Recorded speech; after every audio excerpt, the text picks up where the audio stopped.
Hello, and thanks for joining this Help New Mexico CAP60 training. Today we will be covering Part 2 of the client intake process. A few things to remember before we get started. This process can be time-consuming. Please set aside enough time so that you are entering the client information accurately. There is a lot of client information to enter. Make sure you have all of the documents you need before you get started. Although not all of the information is required, please be sure to include as much information as possible. Help New Mexico has a lot of programs and promotes wraparound services. Keep an eye out for additional programs that can benefit your client. Let's take a look at the overall intake process. Step 1. Log into the CAP60 database and search for the client in the existing client list or the front desk list. Checking the database to ensure that the client is not already in our system helps to decrease duplicate entries. Step 2. Add the client's personal and household information into the new client intake fields. During this process, we will be adding the following: new head of household information, family members, family characteristics and needs, employment information, eligibility income information, referrals, and of course we will be checking the program eligibility status.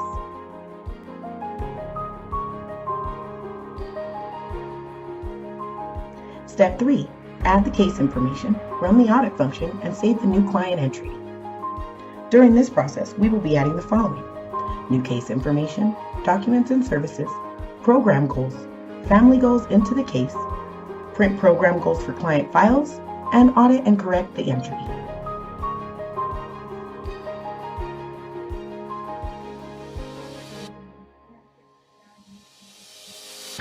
This is an overview of the entire client intake process. Now let's verify that we've submitted all the family characteristics and needs into this household. To start, make sure you're in the family information screen. You'll notice that there's a characteristics option and a needs option in the menu. Go ahead and start by collecting characteristics. You'll notice that the family information is listed at the top. Make sure you select the Social Security number box and save the information. Once completed, go ahead and select the Needs option. Make sure to include all of the needs that were brought up during the intake process with that household.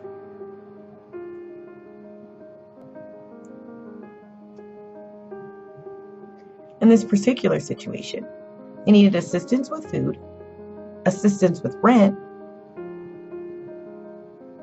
finding employment,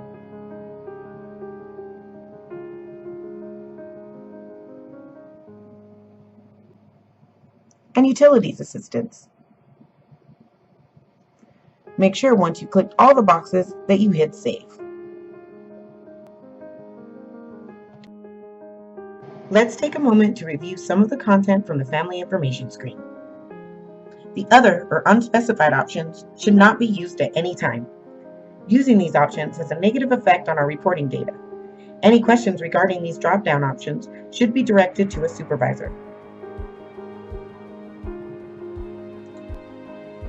Now let's look at some of the drop-down menus.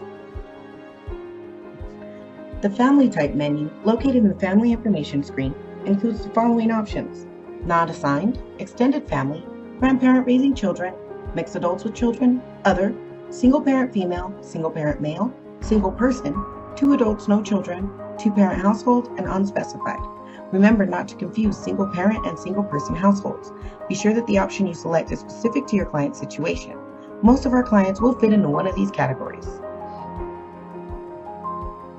The Housing drop-down menu includes the following options: not assigned, homeless, other, temporary quarters, unspecified, own, and rent. This is also on the family information screen. Remember not to use the not assigned option and pay close attention to your client's household information. Now let's look at the if homeless option, which is located in the residence information field. There are many forms of documentation that can be used to determine homelessness. Some examples include a letter from a caseworker, a letter from a shelter, a time-stamped eviction notice, or a personal statement. If your client provides any of this documentation, you can select the self-certified option. Some entities actually provide certification of homelessness forms. If your client provides one of these forms, you can select the certification of homelessness option. Homeless type will always be not assigned and is not required. Whatever option you choose, include the date provided by the client. It's time to review the Family Information Warning Indicators. These warnings display at the top of the Family Information screen. They are here to guide us to potential errors that must be reviewed prior to completing the entry. Here are the meanings associated with these indicators.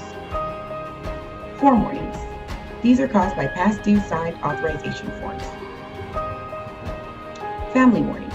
These are caused by checked family characteristics. Person warnings. These are caused by checked client's characteristics. You can clear these warnings by clicking the warning symbol and removing them manually, or while you are completing the auditing process, which is preferred. We will review this more later in the training. Finally, let's talk about the checkbox at the bottom of the comment section. This question is based on a performance matrix that we are not utilizing at this time. This may change in the future. Selecting this option will not affect your entry.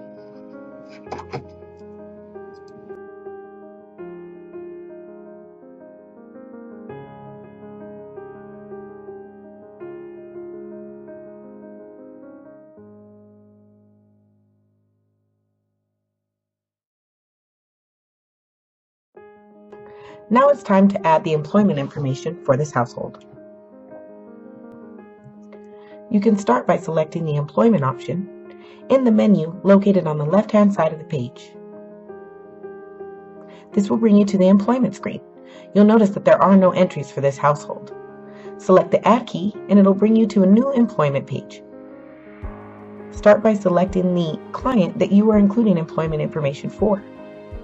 Put in the occupation type and whether or not they are a current active employee at this location. In this case, it's no. Include the dates that they work,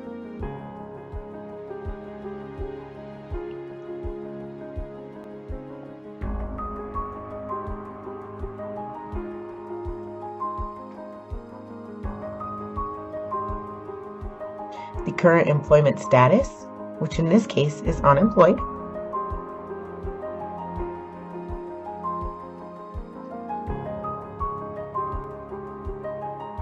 and the employment type. My client was only working 25 hours a week, which is part-time. You can also include the reason for leaving. My client had a death in the family.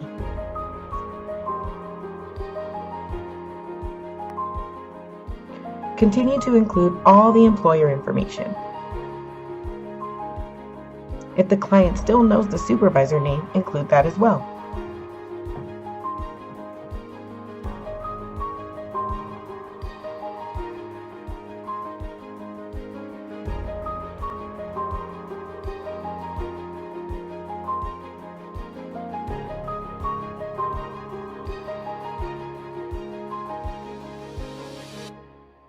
Even though not required, it's always great to include the phone number and hours per week that were worked by the employees during their employment.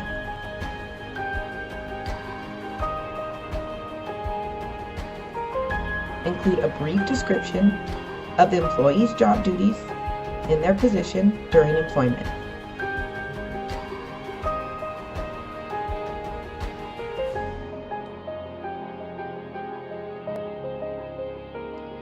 You then want to include the weeks unemployed out of the last 26 weeks.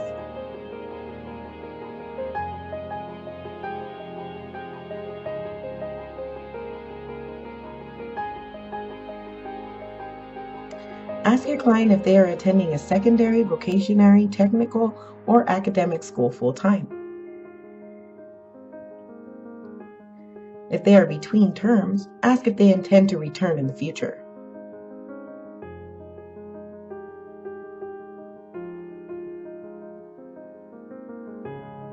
You can then move on to including the schedule that the client worked during employment. Try to be as accurate as possible, and don't leave out any information that the client has provided.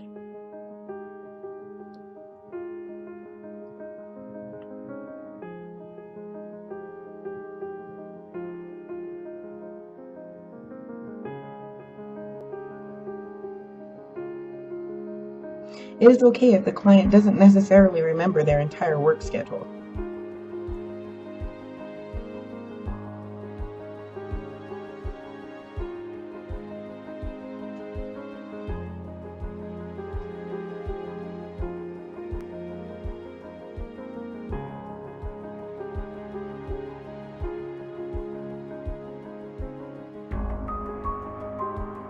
The Created By option will not allow you to fill anything in, and it is not required.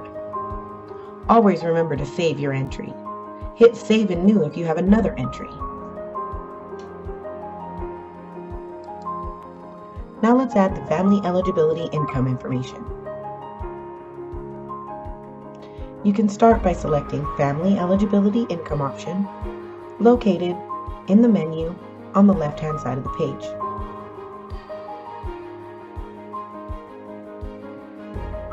This will bring you to the Family Eligibility Income screen. Select Quick Add if you want to add multiple entries at once. It's better to select Add. That way you can include the family information one by one and not neglect any client information.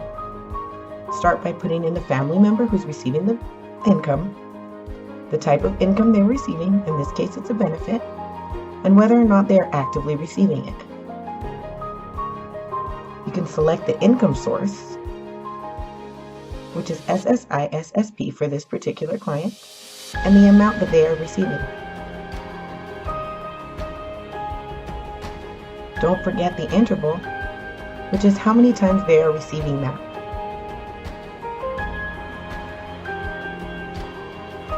The date we received the information, and the date that we verified the information. Employment is always going to be not assigned, but that's okay because it's not required. Select whether or not you verified the income and how it was verified in this drop-down. In this case, we got a hard copy and included it in the client's file.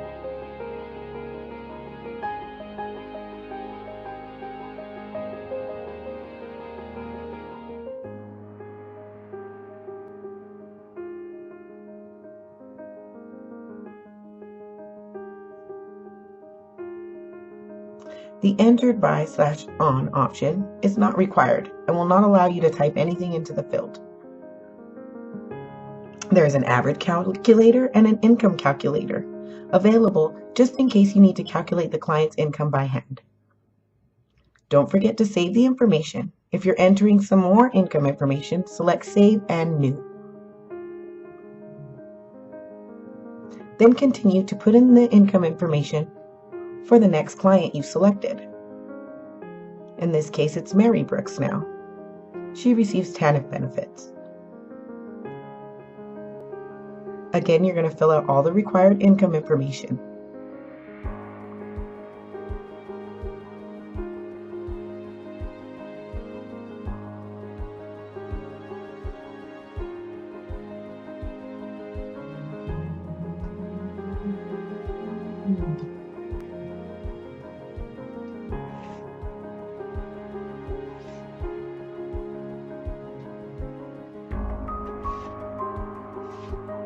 And although it's not required, it's always helpful to include a brief note in the comments section indicating how you verified that client's income.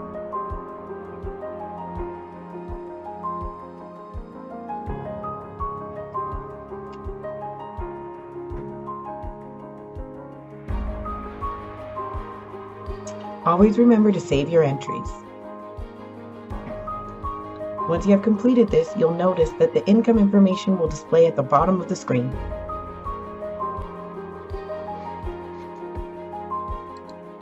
Now we need to check the client's program eligibility status. This information is located in the Case Information option in the menu on the left-hand side of the page. Once you're in the Case Information screen, select Eligibility. This will bring you into the eligibility screen.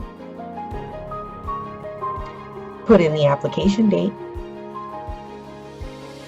and what you're checking for, which in this case will be programs. Select the household member from the drop-down menu.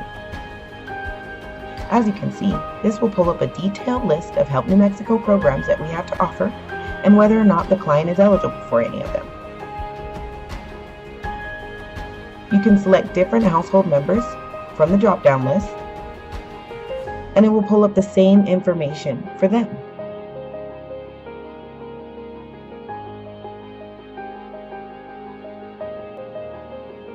This will help you to provide all of the programs that Help New Mexico has to offer to our clients.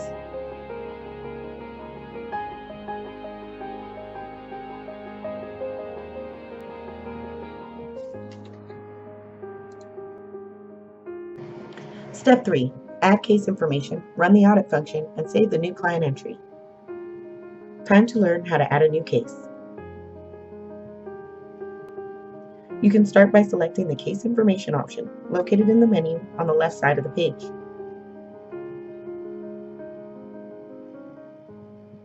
This will bring you to the Case Information screen. You will notice there are options listed at the top like Add Case, Eligibility, Case History, Service History, and Follow-up History. You will also notice case warnings listed at the top. We will discuss these further in the training.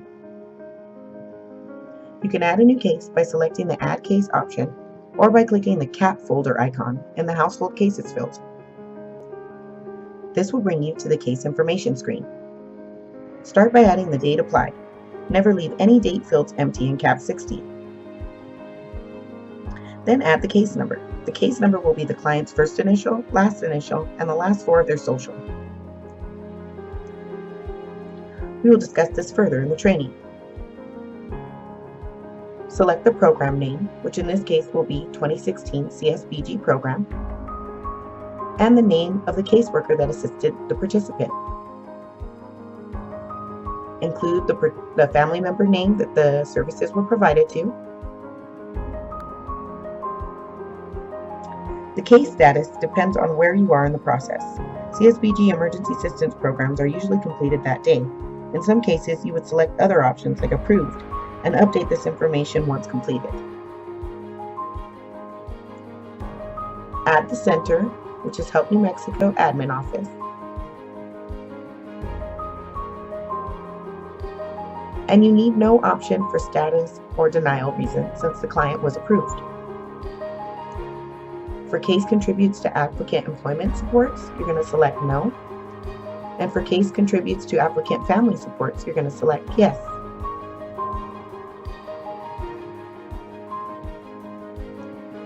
Include comments in regards to the services provided to that participant.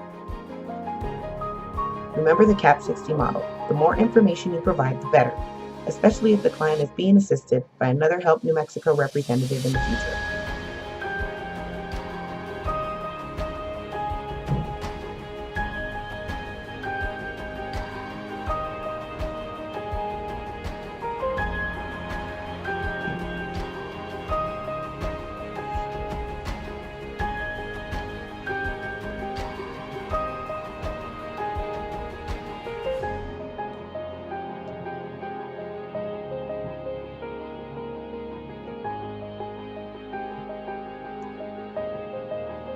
You'll notice that all of the applicable family members are listed at the bottom. Select all of the family members that were affected by the services you provided, in this case, the entire household. And never forget to save your entries.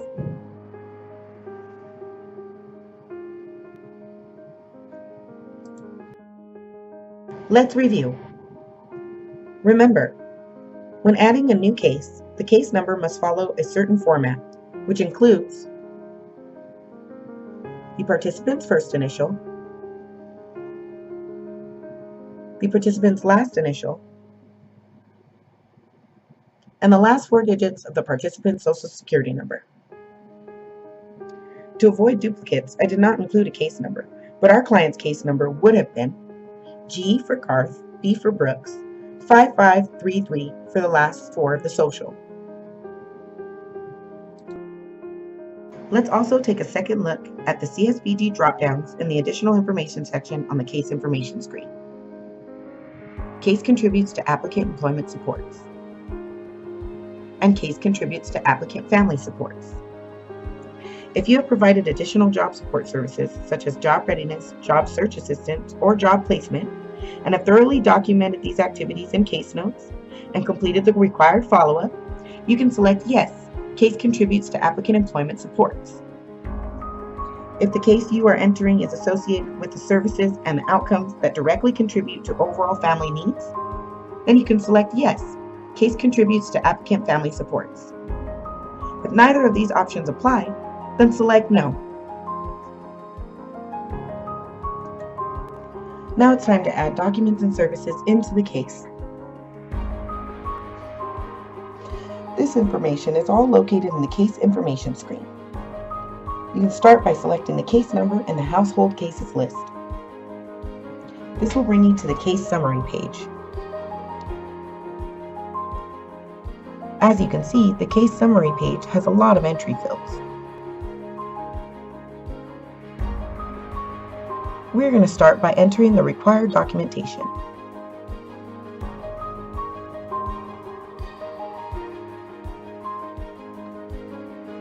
First, you're going to click on the green pen next to the document you're referencing.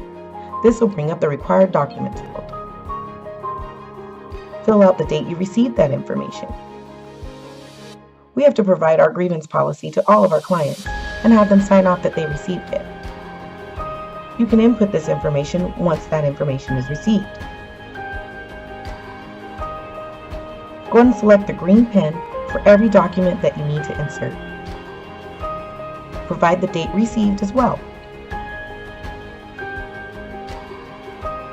A lot of these documents are going to be copied and placed in the client's file. Some of the documents can also be scanned and downloaded to the case in CAP60.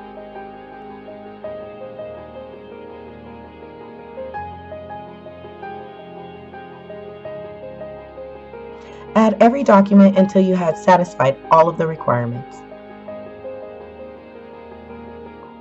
And always remember to save each entry.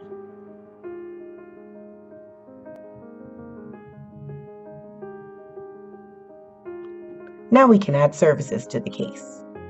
There's an Add Services option and a quick add if you want to add multiple services at the same time.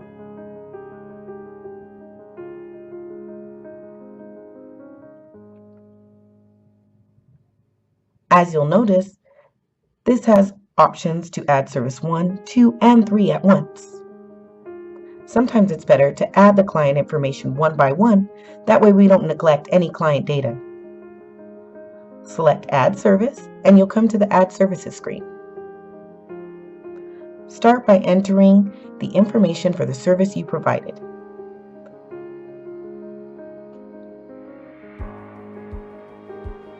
In this case, it's emergency assistance. Add the year if not already included and the date. And of course the status, which in this case is completed. Most emergency services are completed the same day.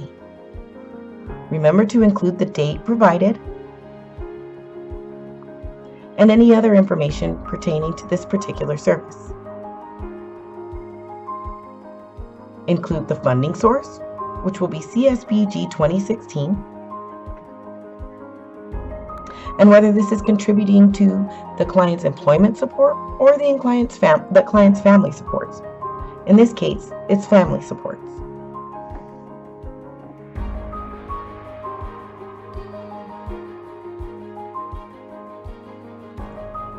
Now let's move on to resources. If you provided resources to the clients or referrals to the client, you want to add it here. First, put the staff information in, and then go down to the resource drop-down list. As you can see, there's a long list of referrals that we provide to our clients. In some cases, the referral that we provided is not listed in this drop-down.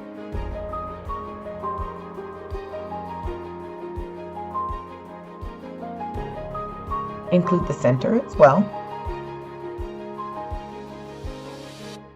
And then if your referral was not in the drop-down list, you can move on to the next screen, or you can select the additional household members that this is affecting. In this case, the service has assisted the entire family. If you decide to provide the unlisted resource, go ahead and fill out the information here. Include whether you want to add the resource to the drop-down list, or if you would like to add the resource to the household housing information.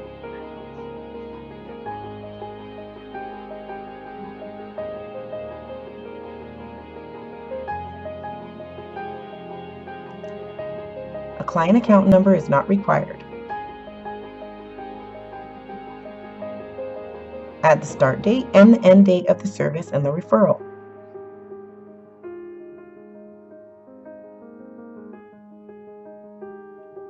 Include the referred by option from the drop-down menu listed.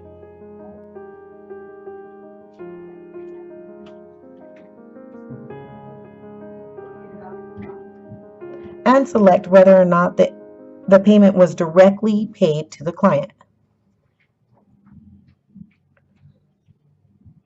There is also a drop-down list for the reason for the visit, which in this case is rental assistance.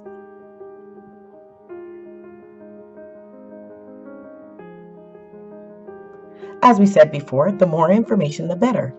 Use the comment section to provide as many case notes as possible.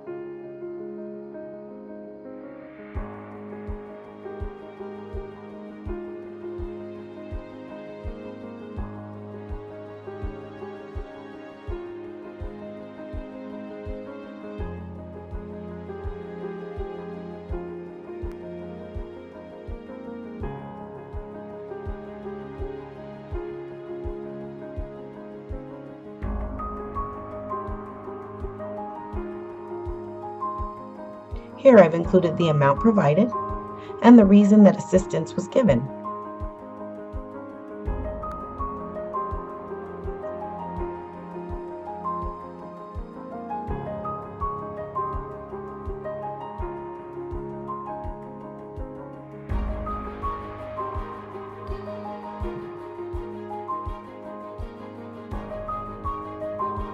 Always remember to save your entry.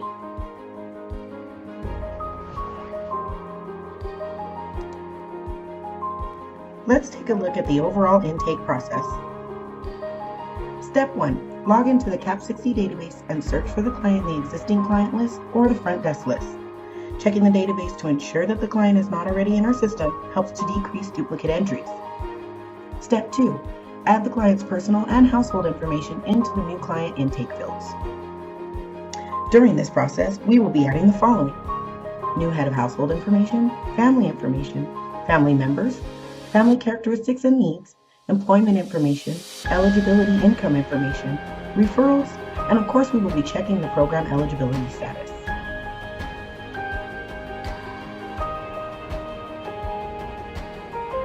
Step 3. Add the case information, run the audit function, and save the new client entry.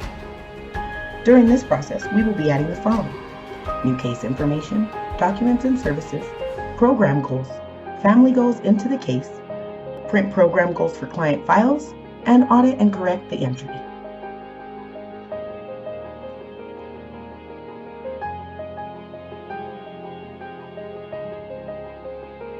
This is an overview of the entire client intake process. And always remember our CAP60 model. The more information you include, the better. Thank you for joining this CAP60 training. Please remember to complete your acknowledgement form and return it to the Training and Development Department as soon as possible. Have a great day.